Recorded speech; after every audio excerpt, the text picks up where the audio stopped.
Jesus Christ is risen today. Hallelujah. Our triumphant holy day. Hallelujah.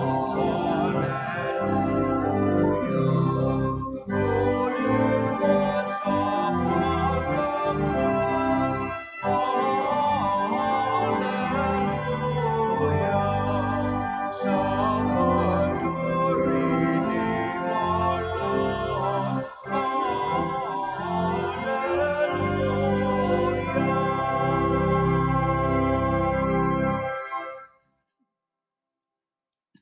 We begin in the name of the Father, and of the Son, and of the Holy Spirit. Amen. The Lord be with you. And with your spirit. My dear brothers and sisters, gathered around this Eucharistic table, let us thank the Lord for giving us another day and for all the many blessings that we receive out of His kindness. And to make ourselves less unworthy of this Eucharistic celebration, let us acknowledge our sins and ask God's pardon and mercy.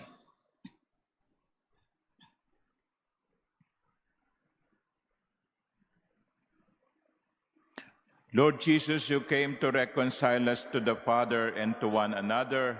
Lord, have mercy. Lord, have mercy. You healed the wounds of sin and division. Christ, have mercy. Christ, have mercy. You intercede for us with your Father. Lord, have mercy. Lord, have mercy. May Almighty God have mercy on us, forgive us our sins, and bring us to everlasting life. Amen. Let us pray.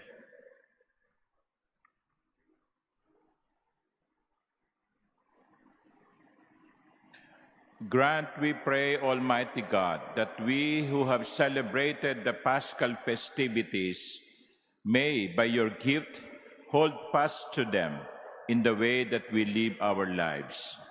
To our Lord Jesus Christ, your Son, who lives and reigns with you in the unity of the Holy Spirit, God, forever and ever. Amen. Please be seated.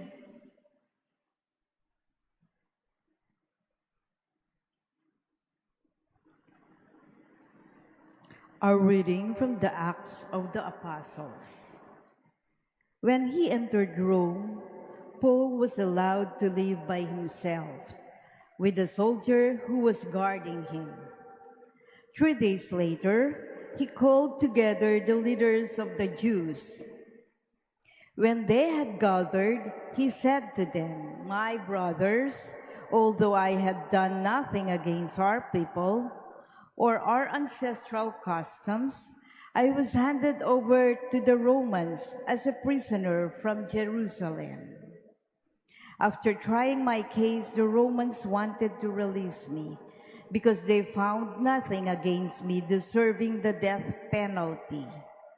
But when the Jews objected, I was obliged to appeal to Caesar, even though I had no accusation to make against my own nation. This is the reason, then, I have requested to see you and speak with you, for it is an account of the hope of Israel that I wear these chains." He remained for 2 full years in his lodgings. He received all who came to him, and with complete assurance and without hindrance, he proclaimed the kingdom of God and taught about the Lord Jesus Christ. The word of the Lord. Thanks be to God. The just will gaze on your face, O Lord. The just will gaze on your face, O Lord. The Lord is in his holy temple. The Lord's throne is in heaven. His eyes behold, his searching glance is on mankind. The just will gaze on your face, O Lord. The Lord searches the just and the wicked. The lover of violence he hates. For the Lord is just, he loves just deeds. The upright shall see his face. The just will gaze on your face, O Lord. Please stand.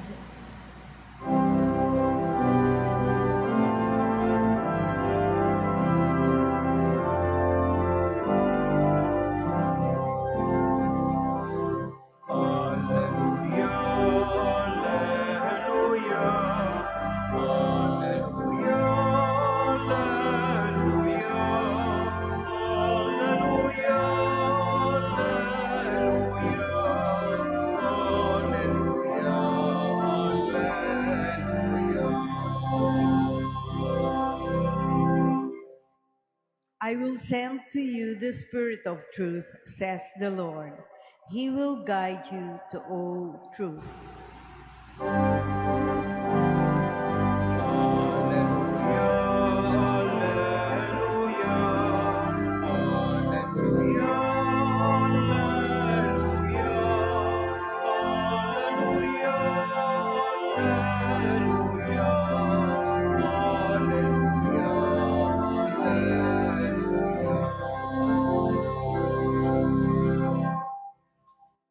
The Lord be with you. And with your spirit. A reading from the conclusion of the Holy Gospel according to John. Glory to you, O Lord. Peter turned and saw the disciple following whom Jesus loved, the one who had also reclined upon his chest during the supper and had said, "Master, who is the one who will betray you?" When Peter saw him, he said to Jesus, "Lord, what about him?" Jesus said to him, "What if I want him to remain until I come? What concern is it of yours? You follow me." So the word spread among the brothers that this disciple would not die. But Jesus had not told him that he would not die. Just, "What if I want him to remain until I come? What concern is it of yours?" It is the disciple who testifies to these things and has written them, and we know that his testimony is true. There are also many other things that Jesus did, but if this were to be described individually, I do not think the whole world would contain the books that would be written. The Gospel of the Lord. Praise to you, Lord Jesus Christ. Please be seated. Magandang umaga po sa inyong lahat. Ang bilis ng panahon. Today is the second to the last day of Easter season. Tomorrow is already Pentecost, the end of Easter season. That's why even in our readings, first, the Gospel, we heard the conclusion of the Gospel of John. And in the first reading, we heard the final chapter from the Acts of the Apostles. My dear brothers and sisters, for many weeks now, we have been hearing from the Acts of the Apostles, and I have been giving reflections on the first reading. So I would like at this point give you three major points of the Acts of the Apostles. The first point is that even if it is the Acts of the Apostles, yung mga gawa ng mga alagad, kung susuriin natin, hindi lang naman gawa ng mga alagad ito, kundi ito'y pagkilos din ni Jesus. Remember when Jesus went up to heaven, we celebrated it last Sunday, the Ascension. We said that when Jesus ascended into heaven, it did not mean that He abandoned His church. Hindi. Hindi niya tayo kinalimutan. Kahit ngayon, ang Panginoon ay kapiling natin, sumusubaybay sa atin, tumutulong sa atin. At yan ang kwento ng mga, yung aklat ng mga gawa ng mga alagad. The Acts of the Apostles shows that Christ continues to act through the church. Yun ang una. Hindi tayo pinabayaan, hindi tayo iniwan. The second is, it was not easy for the early Christian communities.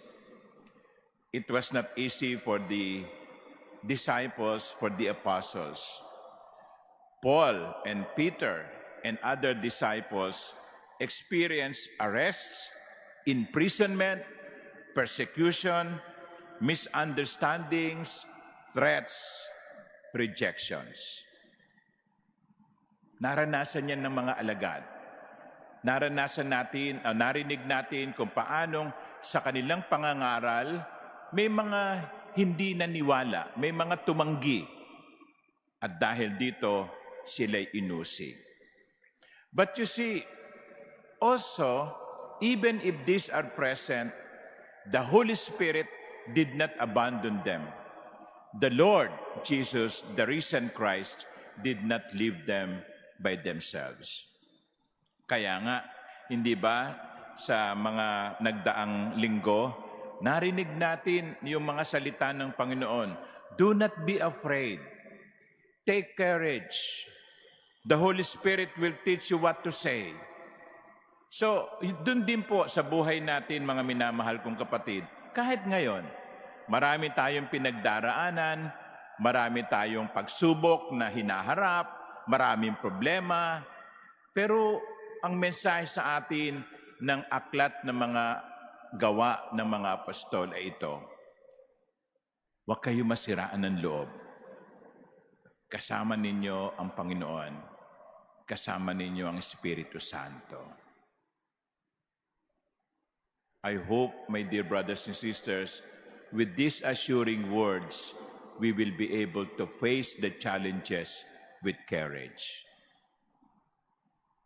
And finally, through the Acts of the Apostles, the one that we have been hearing from the past 50 days, we were reminded that the gospel is meant for everyone. Nung una, akala ng mga unang Kristiyano, sila-sila lang. Tayo lang. Kami lang. Pero nung nagkaroon ng pag-uusig, umalis sila sa Jerusalem, nagkaripasan ng takbo, pag-iwas, pagtakas, pero yun din ang naging daan upang ang mga alagad ay magsimulang mangaral. Hindi lamang sa mga Hudyo, kundi maging sa mga pagano. And here, there is a very important lesson here. The mission of the church is not to guard the gospel as if it is a private possession. Amin to. Ha? Kumisan may ganyan tayong tendency. Amin to, akin to. Exclusive. Hindi kayo kasali. Hindi. The gospel is meant to be proclaimed to the ends of the world. Ang kaharian ng Diyos ay para sa lahat na tatanggap ng kanyang aral. And it's a blessing because you and I, even if we are not Jews, are included in the proclamation of the gospel. Hindi sinabi sa aklat ng mga gawa, ito'y para lang sa mga Hudyo, kundi ito'y para sa lahat. My dear brothers and sisters, as we end the Easter season and tomorrow we will celebrate the Pentecost, we pray for the grace to become once again what the early Christians were. Sana sa mga narinig nating kwento tungkol sa mga pagkilos ng mga alagad, tungkol sa buhay ng mga unang Kristiyano, tayo ay maging isang bayan na puno ng ligaya, puno ng tapang, at malayang nagpapahayag na si Kristo ay muling nabuhay. We thank the Lord for the gift of Easter season. We thank the Lord for the graces that we receive during this Easter season. And we pray that we will be able to see another Easter season next year. Amen.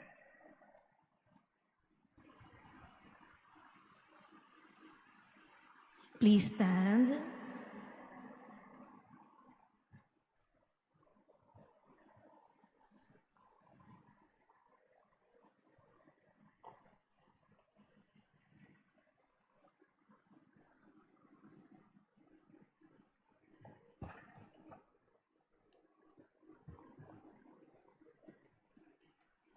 Jesus, who himself came to people as a servant in obedience to his Father, wants us to keep God's interest above all things.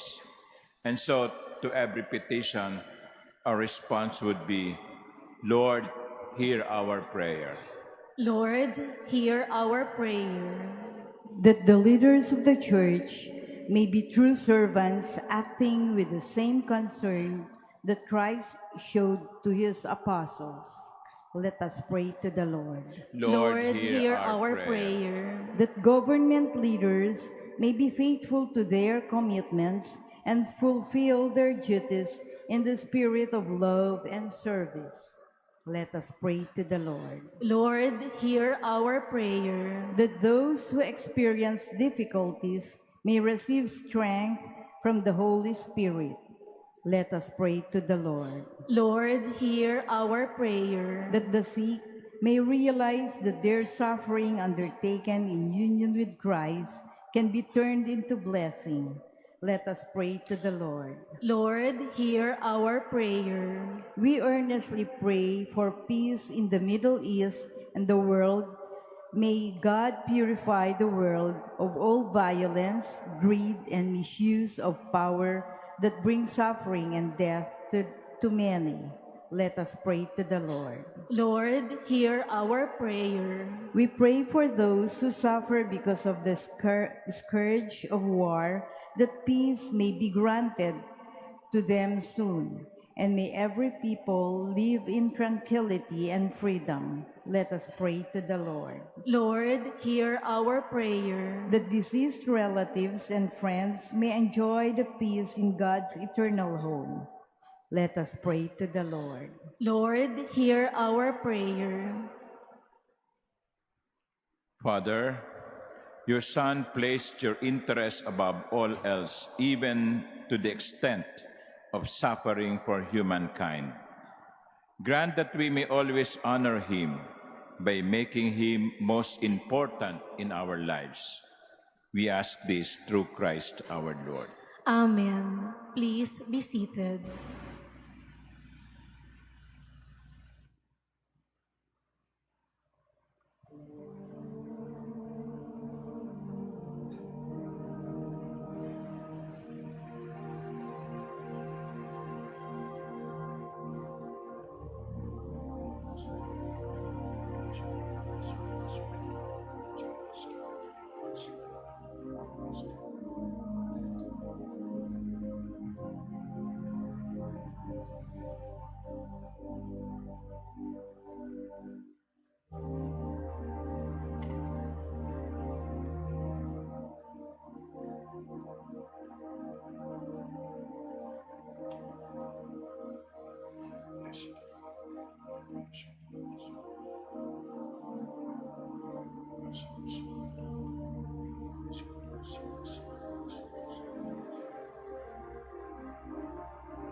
Please stand. Pray, my dear sisters and brothers, that my sacrifice and yours may be acceptable to God, the Almighty Father. May the Lord accept the sacrifice at your hands for the praise and glory of his name, for our good and the good of all his holy church. May the Holy Spirit coming near, we pray, O Lord, prepare our minds for the divine sacrament, since the Spirit himself is the remission of all sins, through Christ our Lord. Amen. The Lord be with you. And with your spirit, Lift up your hearts. we lift them up to the Lord. Let us give thanks to the Lord our God. It is right and just. It is truly right and just, our duty and our salvation, always and everywhere to give you thanks, Lord, Holy Father, Almighty and eternal God. For the Lord Jesus, the King of glory, conqueror of sin and death, ascended to the highest heavens as the angels gazed in wonder. Mediator between God and man, judge of the world and Lord of hosts, he ascended, not to distance himself from our lowly state, but that we, his members, might be confident of following where he, our head and founder, has gone before. Therefore, overcome with paschal joy, every land, every people exalts in your praise, and even the heavenly powers with the angelic hosts sing together the unending hymn of your glory as they acclaim. Holy, holy, holy Lord, God of hosts, heaven and earth are full of your glory. Hosanna in the highest. Blessed is he who comes in the name of the Lord. Hosanna in the highest. Please kneel. You are indeed holy, O Lord, the fount of all holiness. Make holy, therefore, these gifts, we pray, by sending down your Spirit upon them like the dewfall, so that they may become for us the body and blood of our Lord Jesus Christ. At the time he was betrayed and entered willingly into his passion, he took bread, and giving thanks, broke it and gave it to his disciples, saying, "Take this, all of you, and eat of it, for this is my body, which will be given up for you."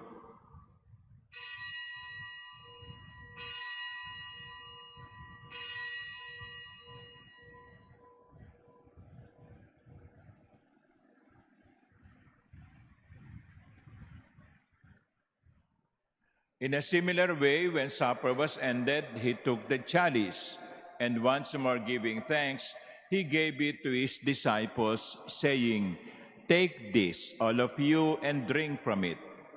For this is the chalice of my blood, the blood of the new and eternal covenant, which will be poured out for you and for many for the forgiveness of sins. Do this in memory of me."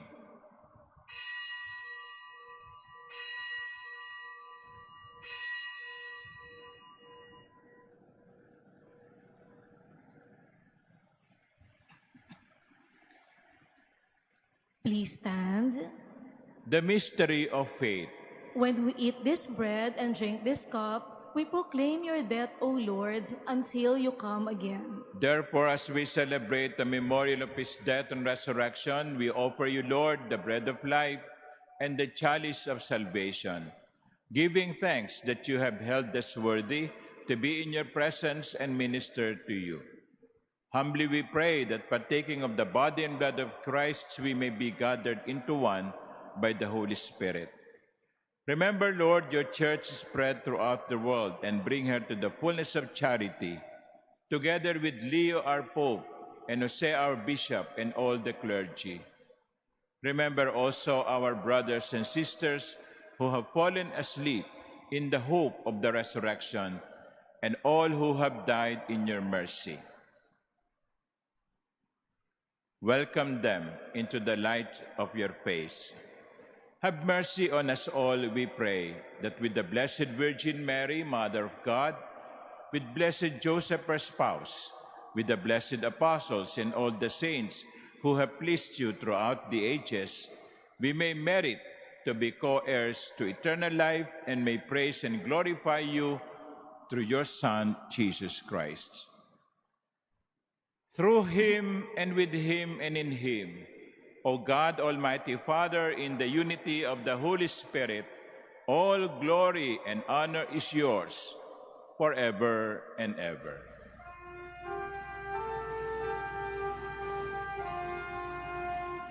Amen, amen, amen. As one family with one common Father in heaven, we pray. Our Father, who art in heaven, hallowed be thy name. Thy kingdom come, thy will be done on earth as it is in heaven. Give us this day our daily bread, and forgive us our trespasses, as we forgive those who trespass against us. And lead us not into temptation, but deliver us from evil. Deliver us, Lord, we pray, from every evil. Graciously grant peace in our days, that by the help of your mercy we may be always free from sin and safe from all distress, as we await the blessed hope and the coming of our Savior, Jesus Christ. For the kingdom, the power, and the glory are yours, now and forever. Lord Jesus Christ, who said to your apostles, "Peace I leave you, my peace I give you," look not on our sins, but on the faith of your church, and graciously grant her peace and unity in accordance with your will, who live and reign forever and ever. Amen. The peace of the Lord be with you always. And with your spirit. Let us offer each other the sign of peace.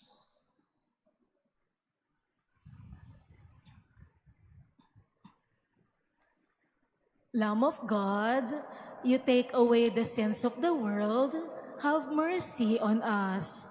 Lamb of God, you take away the sins of the world, have mercy on us. Lamb of God, you take away the sins of the world, grant us peace. Please kneel. Behold the Lamb of God. Behold him who takes away the sins of the world. Blessed are those called to the supper of the Lamb. Lord, I am not worthy that you should enter under my roof, but only say the word, and my soul shall be healed.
Let us pray.